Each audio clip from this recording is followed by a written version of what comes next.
dans la suite de notre histoire avec Élisée. On arrive bientôt à la fin. Je ne vais pas faire aussi long qu'avait fait Thibaut sur Amazing Grace, mais ça aura une fin quand même. Donc, 2 Rois, on est dans 2 Rois 6.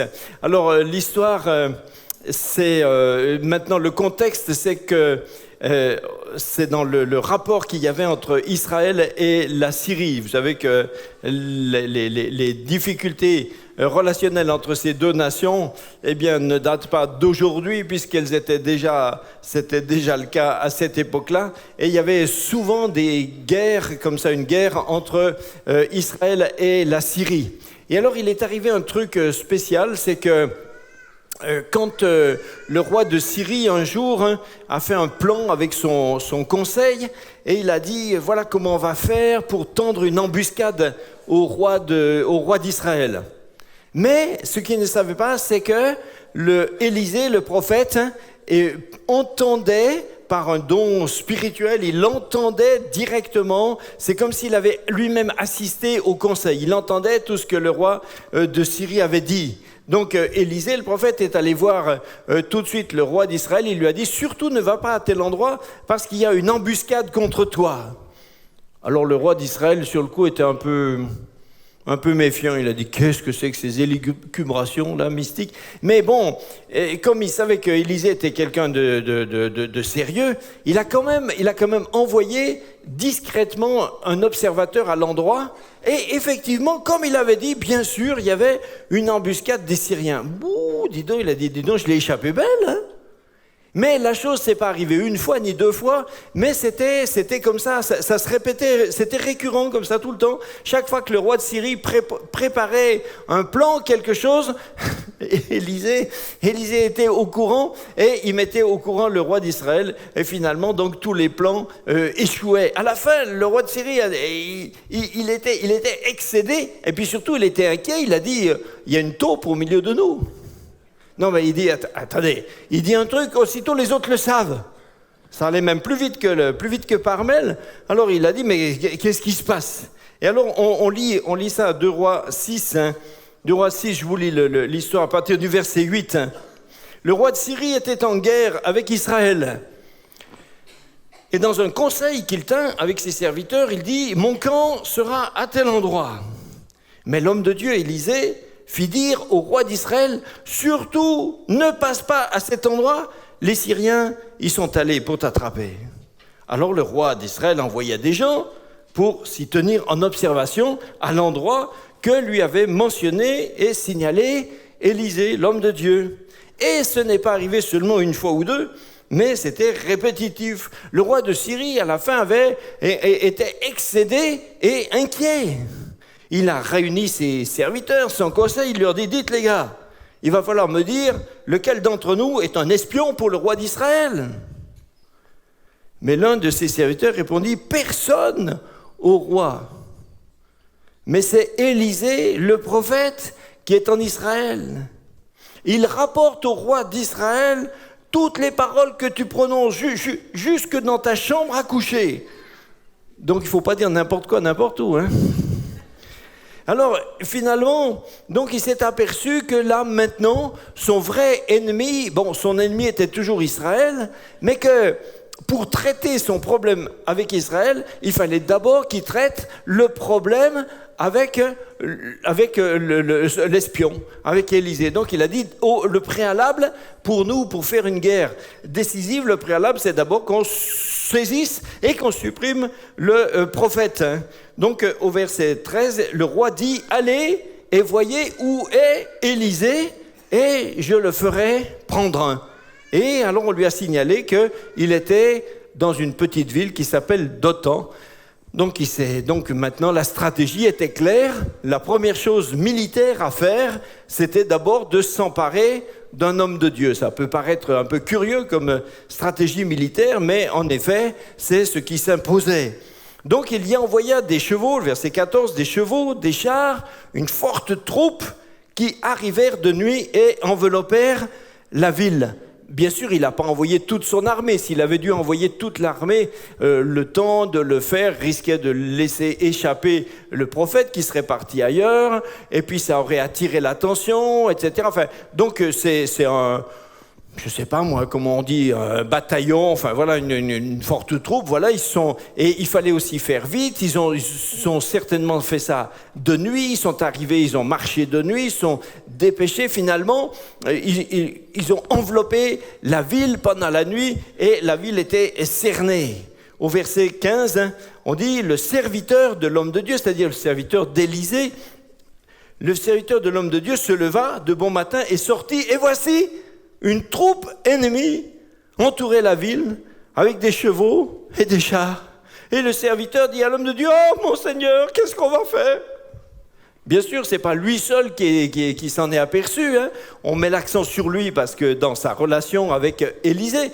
Mais c'est tous les gens de la ville, bien sûr, quand ils se sont levés. Le premier qui a mis le nez dehors et puis qui s'est aperçu que la ville était cernée par les Syriens, évidemment, il a été non seulement surpris, mais terrorisé. Il est vite rentré, il a signalé à tout le monde. Toute la ville était dans une angoisse épouvantable parce que faire avec le petit nombre de personnes qu'ils avaient dans cette ville? Ils ne peuvent pas se défendre. À l'époque, il y avait les serveurs étaient en panne, les téléphones portables étaient tous débranchés, et il n'y avait pas moyen d'obtenir de l'aide nulle part. Donc, ils étaient vraiment livrés au bon plaisir ou au mauvais plaisir de leurs ennemis, et ils étaient terrorisés. On ne sait pas qui est ce serviteur, parce que dans les épisodes précédents, vous vous rappelez que souvent on l'appelait Géasi, voilà. Mais comme ici on ne nous dit pas que c'est Géasi, peut-être que c'est ce jour-là, dans cet épisode, c'était peut-être pas Géasi, on ne sait pas. Enfin, si vous voulez que ce soit Géasi, on va dire que c'est Géasi, mais c'est comme vous voulez. Et en tout cas, ce qui est un petit peu...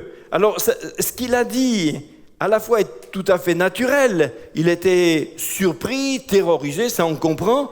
Et il s'est adressé à Élisée, il lui dit « Mais qu'est-ce qu'on va faire ?» Donc, ça, j'allais dire, c'est tout à fait légitime, c'est normal. Maintenant, ce qui est un petit peu... Quand même, on peut se poser la question. Ce qui est un peu embêtant, c'est qu'il n'adresse son cri d'angoisse qu'à l'homme Élisée. C'est dommage qu'on ne le voit pas se tourner vers Dieu. C'est dommage qu'ils ne disent pas plutôt « Ah, mon Dieu, qu'est-ce qu'on va faire ?» Mais qu'ils disent ça qu'à l'homme de Dieu. Quand nous avons un problème, quel est notre problème grave, je veux dire? Une incertitude, une angoisse. Vers qui, naturellement, nous tournons-nous tout de suite? Et c'est intéressant parce que la personne vers qui on se tourne tout de suite, directement, ça veut dire qu'au fond de nous, c'est vers cette personne qu'on a naturellement le plus d'attente, le plus d'espoir de trouver une solution. Si quelqu'un, face à un danger extrême, dit tout de suite « Ah, Seigneur Dieu », c'est que son espoir le plus profond est en Dieu. Mais si quelqu'un dit tout de suite « Maman », c'est qu'il appelle sa maman.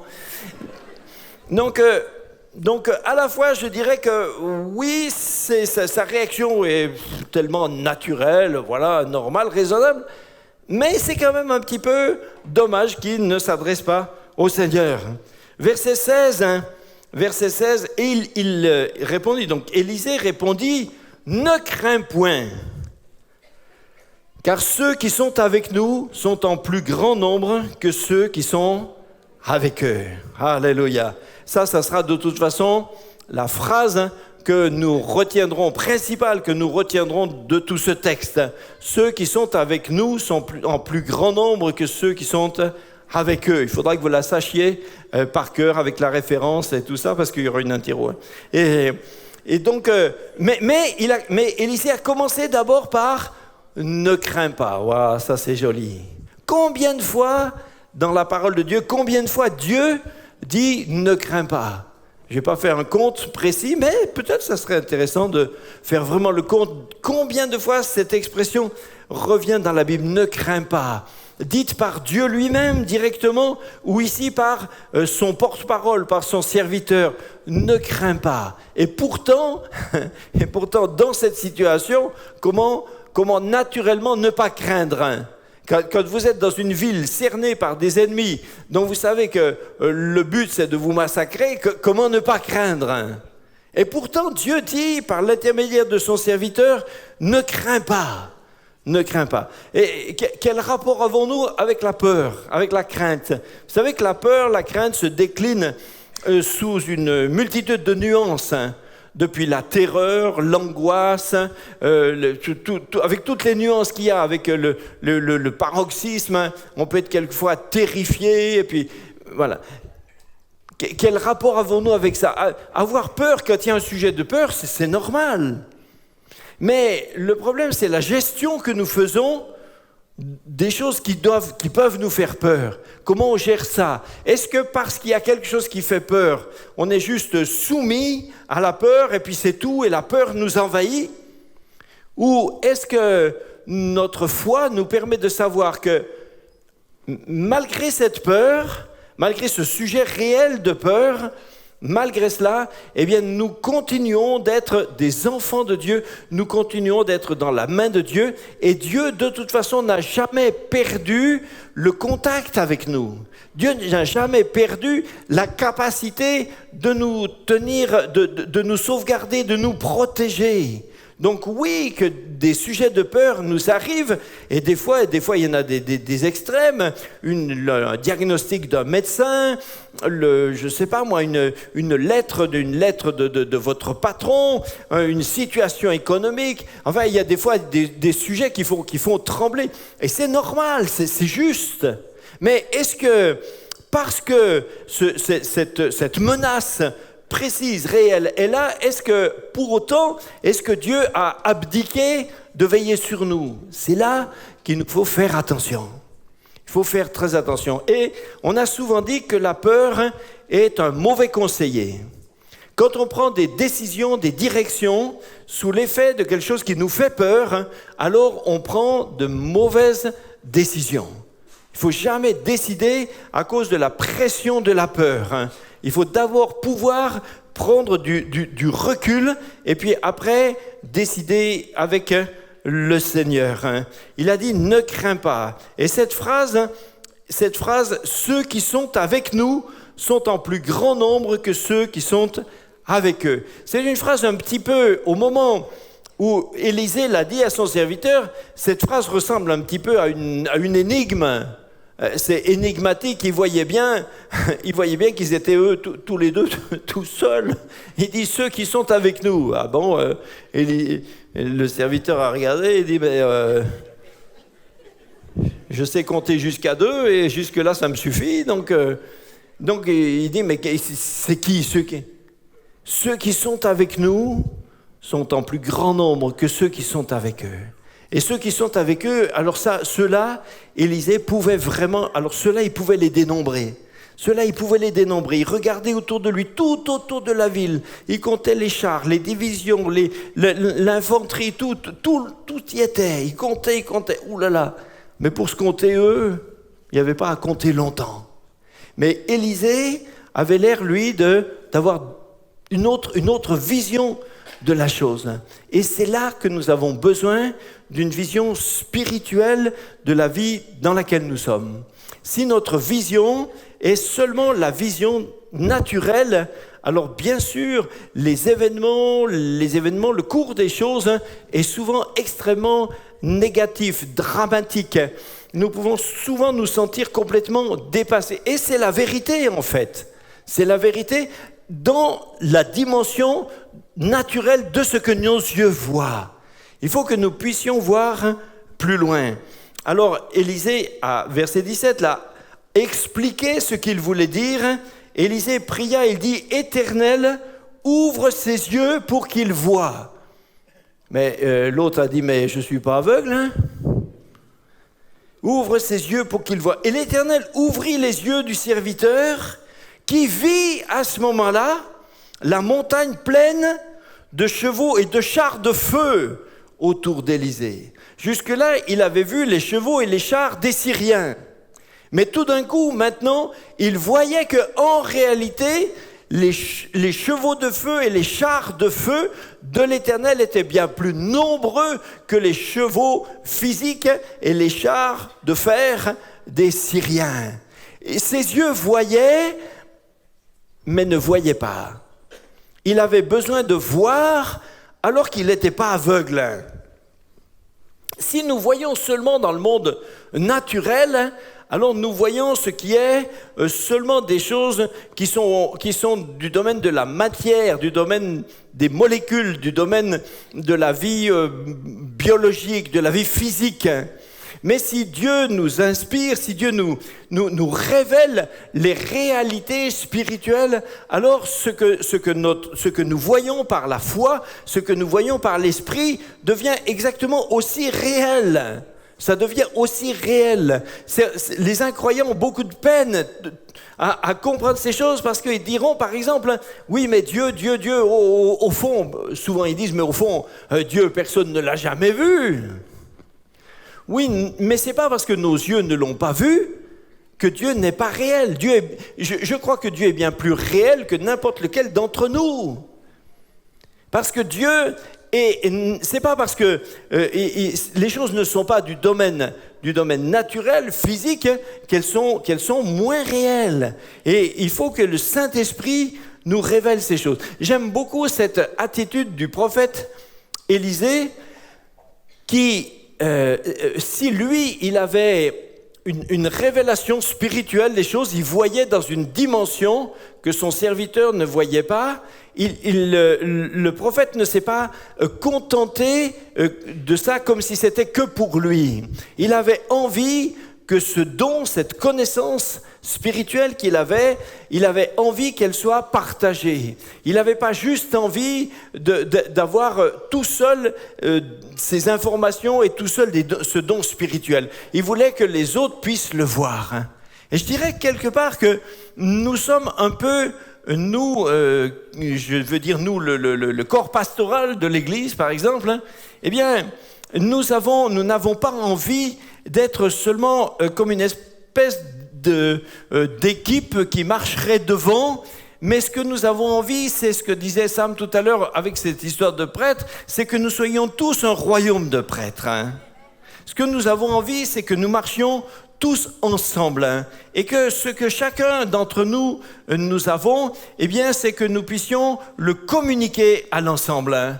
On ne veut pas juste d'une espèce de truc qui marche devant, qui court devant, et puis les autres doivent comme ça se contenter. Non, nous sommes tous dans le royaume de Dieu des prêtres, et nous sommes tous en relation avec le même Dieu directement. C'est la grande différence qu'il y a entre un prêtre et un pasteur. Un prêtre, c'est un sacrificateur et il est sacrificateur pour les autres. Un prêtre, c'est un intermédiaire. Dans une religion, vous avez des prêtres, ils sont des intermédiaires entre Dieu et les fidèles. Ça, c'est des prêtres. Mais nous, dans le royaume de Dieu, chacun est directement son propre intermédiaire avec Dieu. Et c'est pourquoi ici dans l'Église, vous n'avez pas des prêtres qui vous conduisent, mais des pasteurs, c'est-à-dire des bergers. C'est pas du tout la même chose. C'est pas juste une différence de mots. Certains croient que c'est une différence de mots. Bon, dans telle religion, on va pas les nommer, les cathos par exemple. Eh bien, chez eux, il y a des prêtres. Et chez nous, il y a des pasteurs. Donc certains croient, ils disent, oui, bon, c'est juste une différence de mots. Là-bas, on dit prêtre, chez nous, on dit pasteur. Non, c'est pas une différence de mots. C'est qu'on parle d'autre chose. On parle d'autre chose, c'est totalement différent. Les prêtres sont des intermédiaires. Quand vous avez un prêtre, vous n'avez pas la liberté par vous-même, directement de vous présenter. Vous avez besoin de celui qui fait intermédiaire. Mais dans le peuple de Dieu, ça ne marche pas comme ça. Dans le peuple de Dieu, vous avez des bergers qui vous aident, qui vous enseignent, qui vous accompagnent, qui vous exhortent, qui vous consolent, etc. Mais quant à votre relation avec Dieu, aucun pasteur n'est votre intermédiaire devant Dieu. Vous avez chacun votre dimension de relation avec Dieu. Le seul intermédiaire que nous avons avec Dieu, chacun d'entre nous, directement, notre seul intermédiaire, c'est Jésus-Christ. C'est Jésus-Christ et chacun à la vôtre. Mais chacun d'entre nous, nous avons cet intermédiaire. Et j'aime bien voir que Élisée aurait pu un petit peu, s'il avait voulu un peu, je sais pas comment dire, un peu se la jouer, quoi. Hein. Il aurait pu faire celui qui sait et puis règle tout. Il dit alors, alors. Mais plutôt, il voulait plutôt que son serviteur vive les mêmes choses que lui. Et il a dit, Éternel, comme moi, le don que j'ai qui me permet de voir les choses spirituelles permet qu'il voit aussi les choses spirituelles de la même façon. Il voulait se prolonger, il voulait se multiplier, il voulait communiquer. Et c'est ce que nous voulons, frères et sœurs, ce que nous voulons, c'est que nous marchions tous ensemble et que tous ensemble, avec chacun nos qualités, quelques-uns ont aussi des défauts, mais avec chacun nos qualités, avec chacun les choses que Dieu nous a données par sa grâce, que tous ensemble, nous puissions marcher vers le Seigneur. Est-ce qu'on y va ensemble? Oui. Voilà, alléluia. Ils ont vu des chevaux et il a vu des chevaux et des chars de feu. D'ailleurs, vous rendez compte que la prière du prophète Élisée est une prière extrêmement puissante, hein, parce qu'il n'a pas fait une tonne de prières, il n'a pas intercédé pendant je ne sais pas combien, il a juste dit Seigneur, donne-lui le don, et il a reçu le don. Voilà, hop, et tout d'un coup, ses yeux se sont ouverts. Oh, pour lui, c'était extraordinaire. Il voyait tout d'un coup une armée, une armée de feu, des chars de feu. Ça doit être joli, hein? Ça doit être beau, hein? Une armée de feu, des chars de feu, des chevaux de feu. Je sais pas comment. C'est difficile de se représenter ça, mais ça doit être joli quand même. Et pourquoi est-ce qu'il a vu ça? Parce que Dieu voulait lui montrer en parallèle, comme l'ennemi, c'était l'armée des Syriens avec des chars et des chevaux, Dieu lui a montré qu'il a aussi une armée avec des chars et des chevaux. Seulement la seule différence, c'est pas juste qu'ils étaient plus nombreux, c'est que c'est pas la même qualité. Ce sont des chars et des chevaux de feu. Comment des chars de fer vont lutter contre des chars de feu? C'est pas possible. Ils n'ont aucune prise sur eux. Ils n'ont aucune prise. Et si les chars de feu, les chevaux de feu viennent sur eux, ben leurs chars de fer vont juste fondre. Donc ils peuvent rien faire contre. Donc avec ça, la victoire était assurée. C'était extraordinaire. Ils avaient l'assurance de la victoire. Et tout d'un coup, le serviteur d'Élisée a compris pourquoi le prophète n'était pas du tout inquiet. Parce qu'avec la vision qu'il avait spirituelle, il savait très bien qu'il n'y aura pas de match, parce que la victoire est déjà assurée. Certains chrétiens manquent de vision spirituelle. Ils se comportent dans la vie comme si, même dans la vie chrétienne, comme si le match était en cours. Certains chrétiens se comportent comme si il y avait encore une incertitude. D'ailleurs, certains chrétiens parlent des fois d'une guerre. Dans certaines littératures, on parle des fois d'une guerre entre Dieu et Satan. Mais s'il y a une guerre, alors c'est qu'elle n'est pas finie. C'est qu'il y a une incertitude, c'est hypothétique. Mais il n'y a jamais eu de guerre entre Dieu et Satan. Dieu est Dieu. Dieu est juste Dieu. Dieu n'a jamais été mis en péril par personne. Dieu n'a jamais tremblé sur son trône. Dieu ne s'est jamais dit « oulala, oulala, oulala, oulala, qu'est-ce que je fais maintenant ?» Dieu n'a jamais été inquiet. Dieu n'a jamais tremblé. Dieu n'a jamais été mis en cause par quoi que ce soit. Lucifer s'est rébellé. Dieu l'a jeté à terre, c'est tout. C'est fini. Il n'y a pas de match. Alors, quelques-uns parlent du diable comme si c'était encore pas tout à fait certain. Ils disent, attention, il faut faire attention. Certains ont toujours un petit peu peur. Il ne faut pas donner accès au diable. Mais attends, c'est Jésus qui habite en toi ou chez toi, c'est une maison ou un moulin? Il faut savoir. Si c'est une habitation de Dieu, Dieu habite en toi. Il est en toi, il a vaincu. Donc c'est pour ça qu'il faut que Dieu... Vous voyez, à travers ce texte, on a quelque chose qui nous incite à nous dire, mais est-ce que nous voyons réellement ? Le prophète a prié pour son serviteur, il a dit, alors que son serviteur était apparemment, il n'avait pas de problème ophtalmologique, mais il a prié, il a dit, Seigneur, fais qu'il voie. Alors peut-être ce soir, j'aimerais prier aussi que chacun d'entre nous, nous soyons des gens qui voient, mais qui voient les réalités spirituelles.